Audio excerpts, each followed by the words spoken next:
the competition getting checked at the door. When the system fails you, you make your own laws. Yes, I am that rebel with the cause. Coach Paul knows New York City football. And today, we are here at Steel Cutters with my man Davon. And of course, you know who's coming. Riding shotgun, he's daddy himself. See how ball gun is? Mm-hmm. Oh yeah. And quick, I don't gotta cut his hair down. I ain't gotta do none of that stuff. I always go with the elegant shave gel. Oh man. I love elegance. Now that's something that's just for a barber, you know, a licensed barber, or is that for, you know, anybody get it? Anybody get it. Okay. Elegance.com. Like me, I swear by it. Like I don't like really? I swear, me personally, I don't like to shave without it. Most times I have to cut your hair down to where it's the smallest first to shave. With the elegance, all I do, I place it, I let it sit, the gel, it do its own thing. Sounds like you make sure you get the top-notch stuff for your customers. Yeah. The other ones, I still feel like I'm scraping the scalp. Oh, okay. This, it's just smooth. I just do it one time. So these are the same products that, like, when you make, say you got your high-end clients, your ballers that, you know, get you on the phone personally and be like, yo, Davon, you know, I got to go to the award show, or I got to, you know, elegance. Make a presentation or a PowerPoint or whatever. Elegance. And, you know, you got to go make that personal home call. You still bring those products with you? Yeah, I bring the elegance, but what I love is this one. The beard oil. Holy shit. Okay. Holy snap. So it's definitely, you got to put the money. I got black mask. I do the black mask. Okay. Face shoes and everything. You gotta put the money in. You gotta invest Definitely in it. interested in that beard. Now that I just started growing my beard in. Yeah, that beard oil is amazing. Part of that beard gang. Diversity in the NFL at the upper echelon levels. As far as management, they're talking about there's no coaches at the highest level, head coaches, people of color. We're the owners. Right. Forget about the coaches. We're the owners. There aren't any. I also don't understand why isn't there like a contingent of former players that put money together or whatever and buy into a team or buy a team. Is that even considered for them to do in the politics? Just because you have the money don't mean that it would be sold to you. Let's go back. There was Carolina Panthers, right? There was rumor that Puffy and a couple other people were trying to buy that team, right? And in politics, I don't remember what happened, but some with the politics got involved. That basically powers that be didn't let that happen. So I think they could have the funds, but there's a lot of rules, regulations that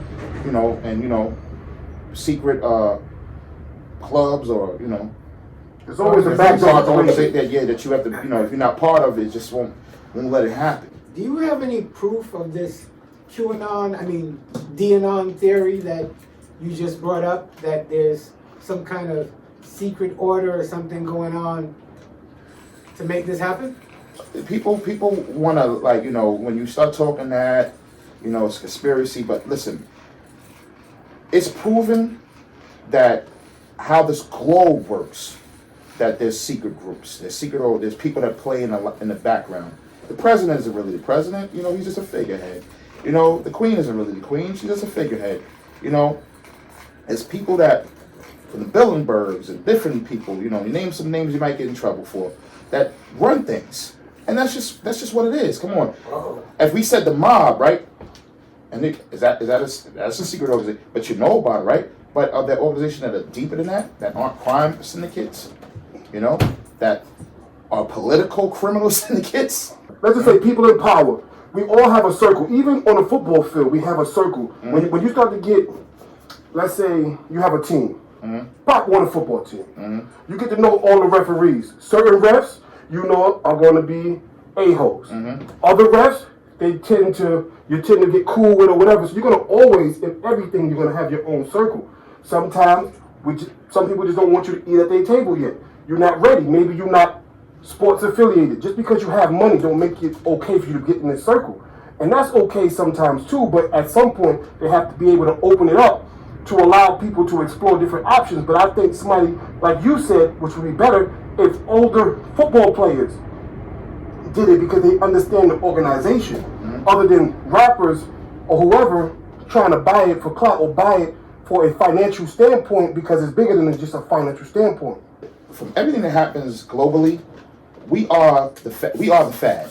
Okay, the hip hop culture is what makes it hot. You look in football right now, you see the hip hop culture. You see, how the players, on their Instagrams, their social media, how they dress, how they talk, the music they listen to. It's even the music they're playing in the stadiums. From football to baseball. All the football players and baseball and basketball players put their videos to music. Yeah, media companies have already accepted it, and they're using it in their commercials. Come on, look at the commercials. You have so many people who are making money from their songs being turned to the jingles, to the way the commercial is even, filmed. They're starting to have to give in. Let's talk about this football. People are speaking. The stadium in which they're playing, SoFi Stadium, is a new banking system. Is a new way of banking, that deals with this. So, it's coming to fruition that they had their time. Everything has their time period. Rome must fall. Okay? Right. Rome must fall. And if they're not willing to accept and get on board and start making that shift, you're gonna be left behind. Anybody who's in sports, and hip hop, the entertainment, you don't necessarily have to be that person that understands this, but you need to keep those 5 people around you that know. You need to make sure that you hire a good lawyer. You have a person that's willing to do the research of what's happening to bring you opportunities and explain it to you. You need to have that person around you that basically is going to protect your investment, which is you. Yep. All right. So that's the 3. You need security.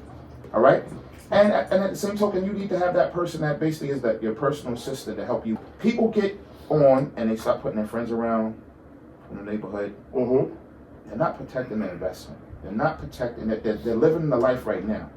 They're missing out. But if you look at a lot of these young rappers, they're a lot smarter than people think. This is why they're not. They're understanding they have a role. They have a role to play, and that artist they are. But when you sit down with some of these guys and you look at their interviews and the stuff they're talking about, and the things they're doing, they have some different shit. Right. Like they understand. I'm trying to keep that money long, so 30 years from now they're gonna have that old money. Right. So what I'm saying is that there's a transfer in energy, a transfer in vibration, a transfer in everything that's happening right now, and a lot of people are asleep to what's going on. And that's why you have a lot of artists that are old artists and are not relevant because themselves, they're trying to still do that old way. Do the old way. Trying to live off that old music. Well, you can't do that. And they haven't been able to, own their music, to actually use that intellectual property. And if you watch, a lot of these people, they're able to do that because they understand that. You don't understand how to monetize who you are because at some point, how you start isn't going to be the way you end. And if you don't monetize that and allow for it to grow 10x, 20x, and people don't understand that, you're gonna be looked at. You was once, but you're not now. So what is your take on the coaches, like Paul was saying, going back to that point, as far as the coaches and owners and things like that, so we can get back to the topic at hand, because we kind of strayed, but we gave out good information, but we strayed from the topic. So let's get into. Hold on, before you say that, Coach Paul knows New York City football. Right. So before we do anything else, let's stay on time. Yeah. So what's going on with Miami, right? The coach out there, we see that's the topic, right? And what happened. So to take all the emotion out of it, Brian Flores. There you go, a New Yorker, Brooklynite. Played for Brooklyn football with the Queens Falcons. Okay, so don't forget that. Mention the Queens Falcons, New York City Youth Football League. So we're gonna stamp that. Homegrown New Yorker. Yeah. Should have came back home to coach the Giants and Jets. Right. This was a no-brainer. How could they not see this? So let's look at what take the motion out. Look at what happened. Right. He's saying some very valuable information. He's saying, listen, they were going to pay me to lose. They knew I did not have a winning team, and they were willing to pay me.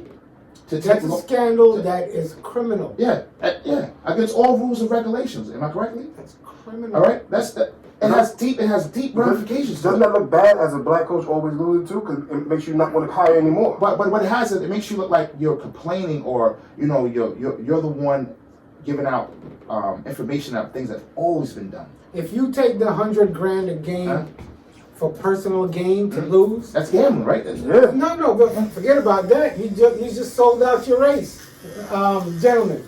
I would like to play devil's advocate on this one and beg to differ on the whole racism cry about the head coaches. Mm-hmm. And my point is this.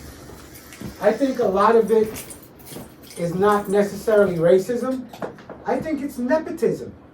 I think really that's what it is. It's nepotism.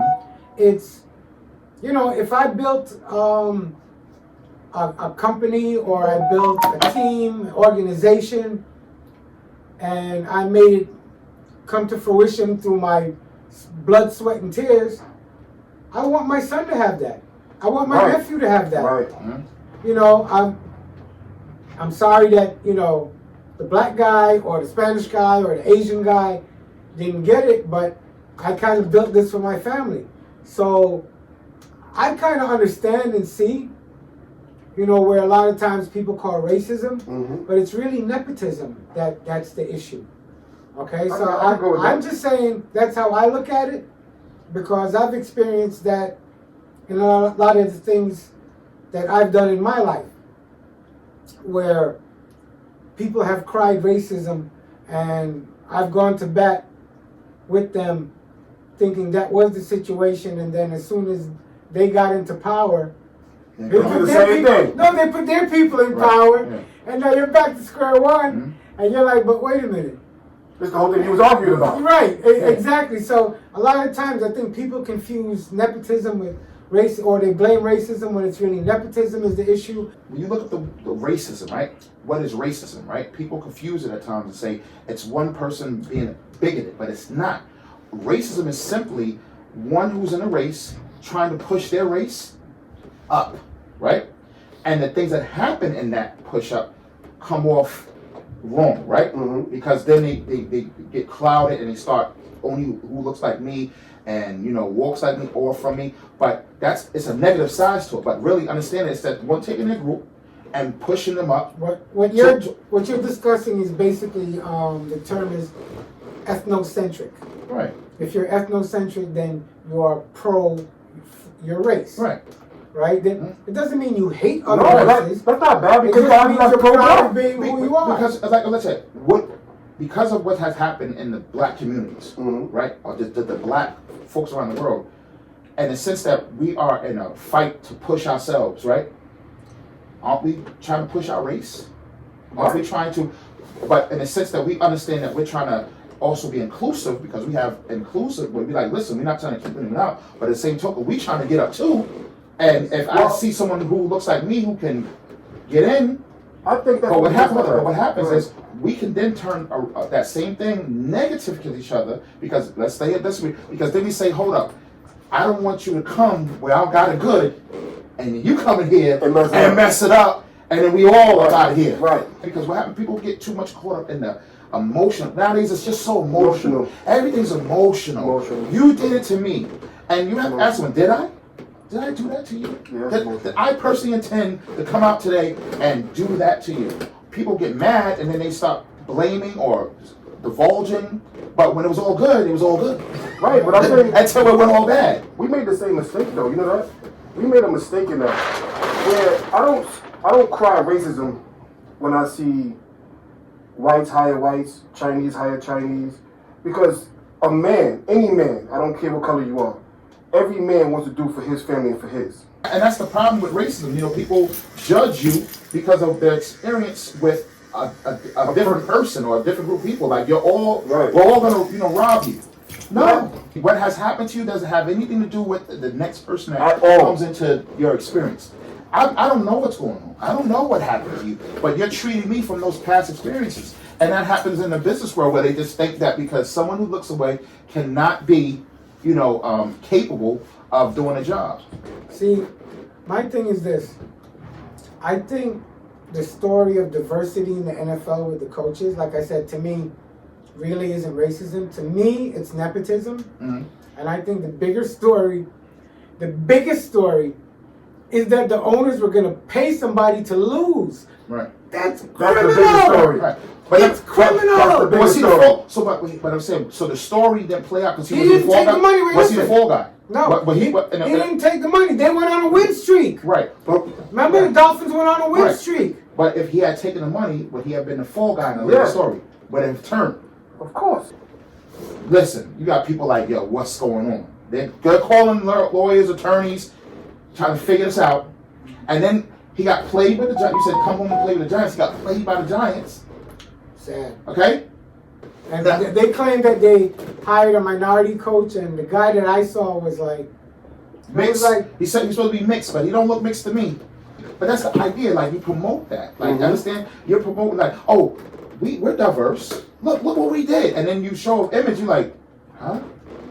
That's Doesn't represent anything on this side of town. And then at the end of the day, what we want is qualified. Mm. Not just diverse, if they're qualified. And they can prove that they're qualified. Now you have to deal with the higher ups of the organization and your management staff, right? And you have to do it as one person, right? You have to be able to organize this and be the person that basically everyone looks at you as to keep them going and, you know, making sure that you understand game day and, you know, what's not right and, how to correct certain things, right? So you want qualified. Someone who's going to come in and immediately, because you have to come in immediately, make Right. an impact. Immediately. Immediately. It's not like you have time. No, you have to immediately be able to come in and get that team rally behind you. think about what happened. They want to pay him to lose games. He's on a win streak, makes the Dolphins reputable and everybody finally recognizes the Dolphins are a good team. He's doing it without the support of his management. Or ownership. And ownership, because they already threw the towel in and said, we give you $100,000 to lose. Right. A game, right? Right. Each game, each loss. So that means at that point, they threw the towel in, and they're not going to give him any support. They're not going to get him, good farm players, if somebody gets hurt, or this, that, whatever, make good trades. They're not going to do any of that stuff to support him winning. Right. Why would they? They've already tanked in and said they want a draft choice. What was the goal? They want a better draft choice. So losing would get you a better higher draft choice. of a position. What position player? What are you looking for? Whatever they're looking, they want the best possible player in So the what do draft. they need? Let's look. What do they need? What do they need? Defense, offense. They need everything. Otherwise, they'll Right. win the Super Bowl. Like you saying defense, it might be defense or it might be a part of the offense. It all depends on what they actually need, because you're stating the fact about the quarterback, that they have a championship winning quarterback. They have different accolades that they have going on for themselves. What is it that they need, that the ownership and that the management see that they need, and why they wanted to feel like they want to pay this amount of money to take this chance or this risk to get this outcome? Right. I remember going back to what you said, the higher the draft pick, now you have the opportunity to get the Heisman winner, or the Outland The Trophy winner, the or defensive player. right, best, whatever player. Right. It's just an accusation. I'm like, what? At an elite, world-class level? Now, I can see this going on in college, because it's proven that, teams are always getting in trouble Shaving, for right. doing certain things, right? That's why now they have to start talking about paying these players for their intellectual property, right? Because the teams are gaining, or being used Everybody's gaining but the players. The player. And you're talking about, you're going to pay me, and that, come on, that was cheap, too. I'm going to give you $100,000? Is that what you're going to give me? Like, that's nothing. $100,000 to lose the game. And now, who else knew about this? So you have to have other pieces in there to actually make this happen. Of course. Right? So, are you telling the players getting incentives? No, I'm telling you, you got to be an insider. What are we missing?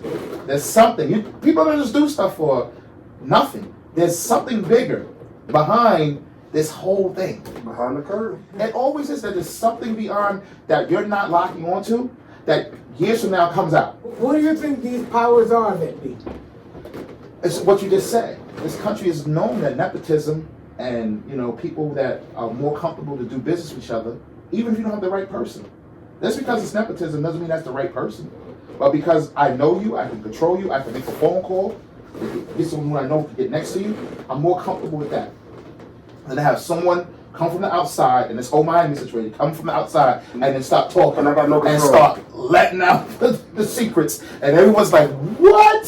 If you don't fit a certain look, a certain image, I just don't want you here. But in today's world where we have to be more open and accepting, does that mindset still work? I don't Or know. are they just are they fighting for what they can? The piece that they still can control, they're fighting for it. I don't know. I say when the system fails, you make your own system. Right. I think the person that had a position that just went about it the wrong way because, again, of ego was the McMahons. They were the one who were trying to come with their football, but COVID happened. They were getting everything back with the WWE football program. Oh, wait, hold on, stop.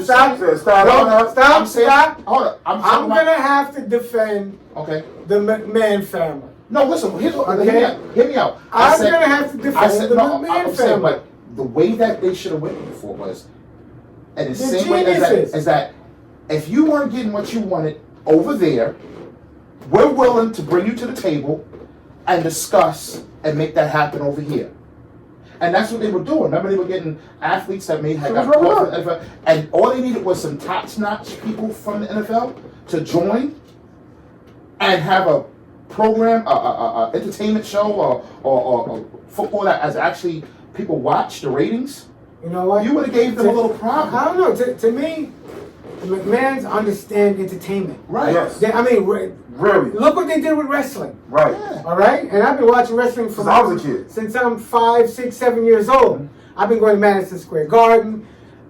Many wonderful memories of wrestling and what they've done over the years. They tried to get into football, and I don't know, I just think things just didn't align right for them. But I think their marketing plans of the entertainment aspect of it, I thought that was hot. You know, with the extreme football, I thought it was hot. Right. I don't know why, like the whole thing.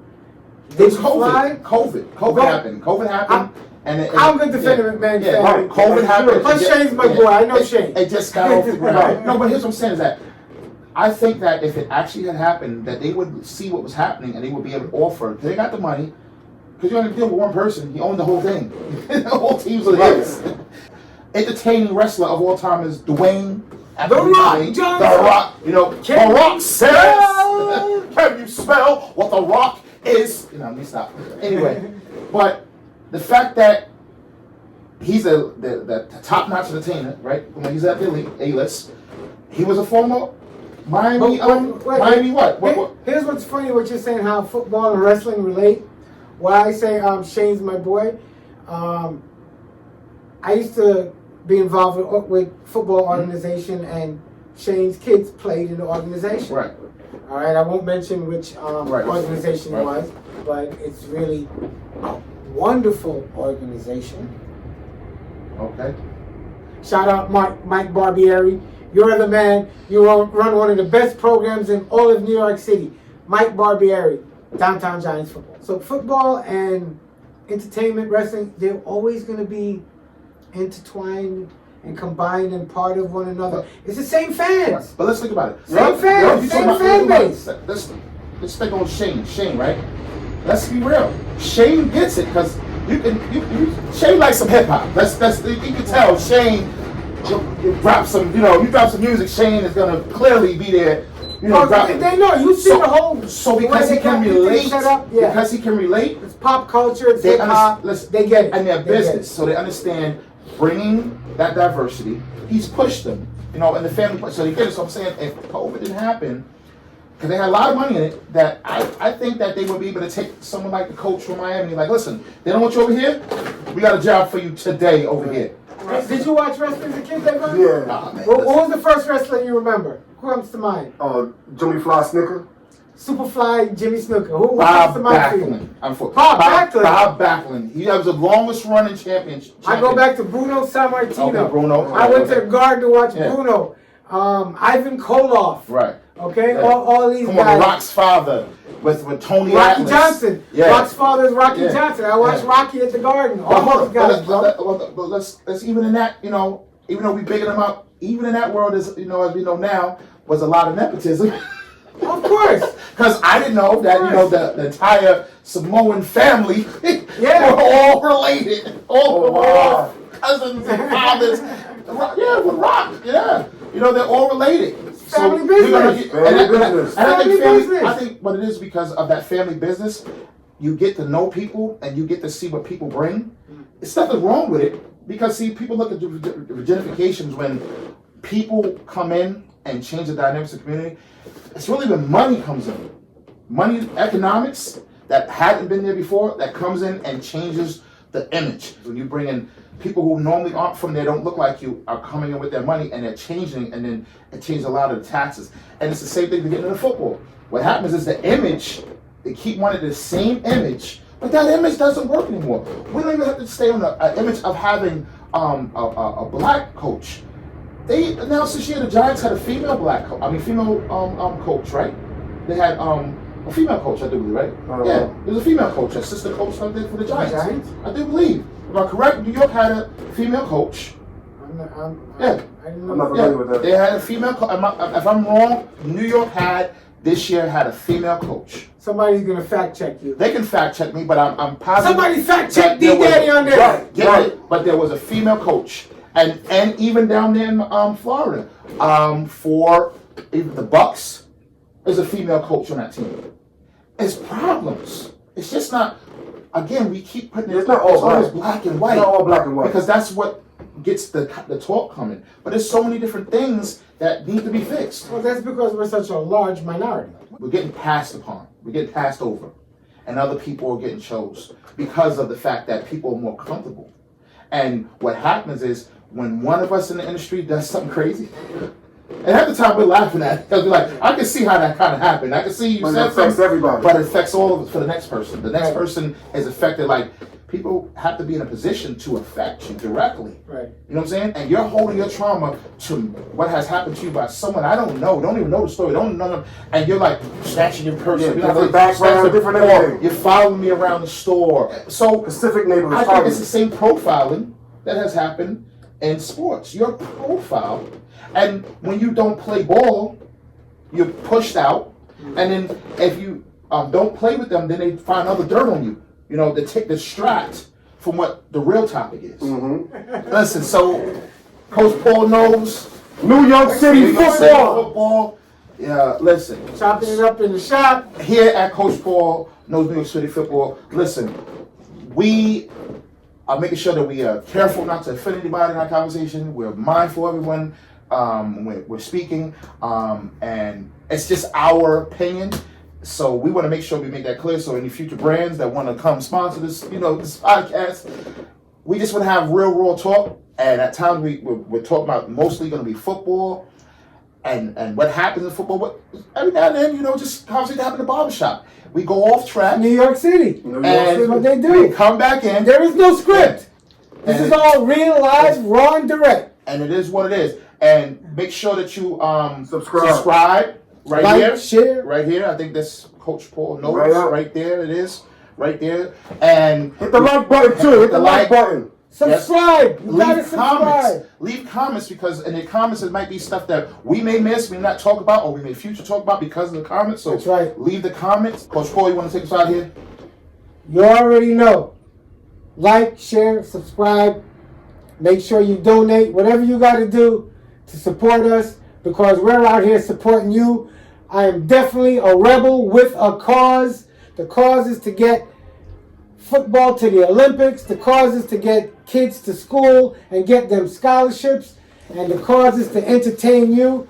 That's what we do. Coach Paul knows New York City football.